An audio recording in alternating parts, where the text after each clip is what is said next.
하나님께서 호세아 선지자에게 오늘 우리가 읽은 내용대로만 보면 다른 사람을 사랑하는 부정한 여인 또는 아내를 돈을 주고 값을 지불하고 사라고 말씀합니다. 그래서 호세아는 은 15개 세겔과 보리 한 호멜 반을 주고 아내인 고멜을 다시 데리고 옵니다.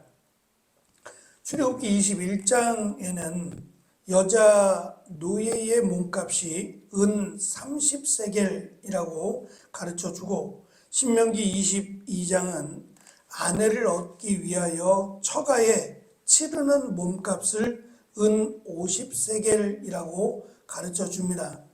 하지만 성경 어디에도 특별히 이제 구약의 율법에 어디에도 부정한 아내, 다시 말하면 이혼 증서 없이 다른 남자와 결혼한 여인을 살려두라고 한 예도 없고, 또 더 나아가서 그 여인의 몸값을 지불하고 데려오라고 명령한 내용도 없습니다. 정말 특별한 예라고 할 수 있는, 더군다나 몸값을 지불한 것이 은 15세겔 그리고 보리 한 호멜 반이라고 하는 것은 은으로 그냥 20세겔을 치르든 아니면 은으로 30세겔을 치르든 한 것이 아니라 보리까지 탁탁 털어서, 마치 탁탁 털어서 보리까지 이렇게 같이 해서 값을 지불했다라고 하는 것은 호세아 선지자의 삶이 넉넉하지 않다, 그가 좀 궁핍한 삶을 살았다라는 것을 말하기 위함이 아니라 오히려 최선을 다해서 이것저것 다 해서, 있는 것 다 해서 최선을 다해서 그 값을 지불했다라고 하는 의미를 가지고 있습니다. 제가 앞에서 이 고멜과 관련된 그리고 고멜과 결혼하고 낳은 자녀들에 관련된 것은 비유로 보는 것이 마땅하다라고 말씀을 드렸고, 이어지는 내용에서 해석해 주는 것처럼 이 고멜이라고 하는 아내가 이스라엘을 상징하는 것이라고 했습니다. 이스라엘이 다른 신을 택하여 그 신에게로 가버렸습니다. 그래서 하나님이 1장에서 그날에 라고 경고하셨는데 그 경고를 무시하고 하나님을 버리고 우상을 택하고 살았습니다. 그래서 결국 하나님이 그날에 이스라엘을 심판하셨습니다. 그래서 이스라엘 백성들은 결국 땅을 잃어버리고 풍요로움이 아니라 아주 초라한 상태로 끌려가게 됩니다. 마치 노예로 말입니다.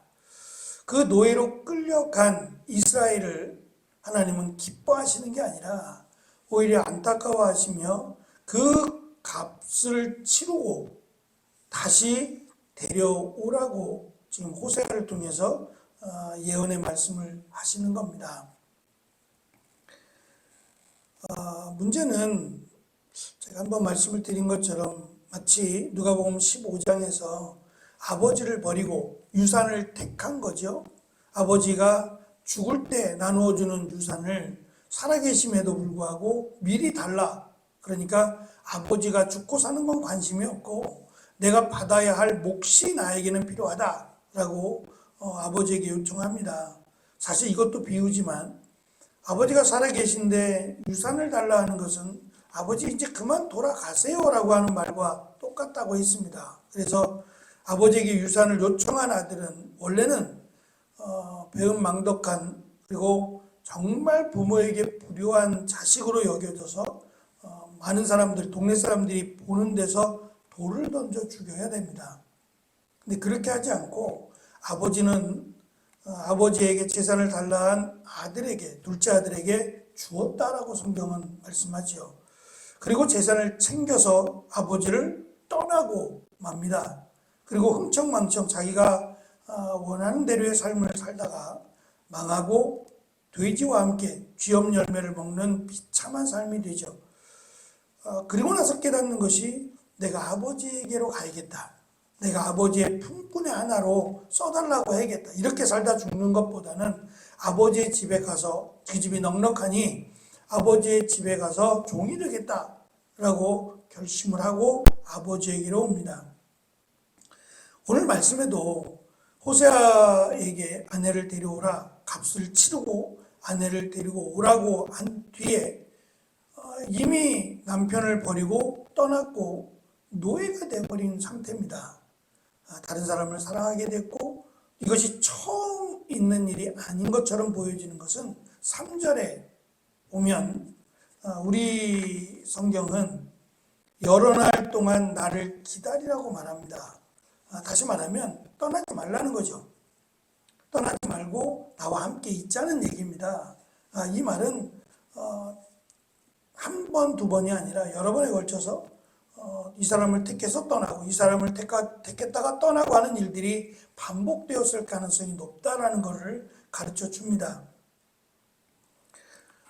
그럼에도 불구하고 값을 치르고 데려왔으니 노예로 또는 종으로 삼아도 할 말이 없는데 다시 아내로 삼는 것으로 말씀하세요. 그러니까 이스라엘 백성들이 하나님을 버리고 우상을 택한 것이 한두 번이 아닙니다. 바알을 택했다가 또 아세라를 택했다가 또 모압의 신을 택했다가 암몬의 신을 택했다가 기타 주변의 가나안 족속들의 신들을 두루두루 섬겼던 이스라엘 백성들입니다. 그럼에도 불구하고 하나님이 그들을 심판하시지만 심판이 목적이 아니라 하나님은 계속해서 은혜와 사랑을 베푸신다라는 것을 지금 강조하고 있고, 또 하나님은 그렇게 하셨는데 값을 주고 데려온 그 이스라엘을 하나님은 여전히 아내로 삼으신다라는 것이 놀라운 은혜가 아닐 수 없어요.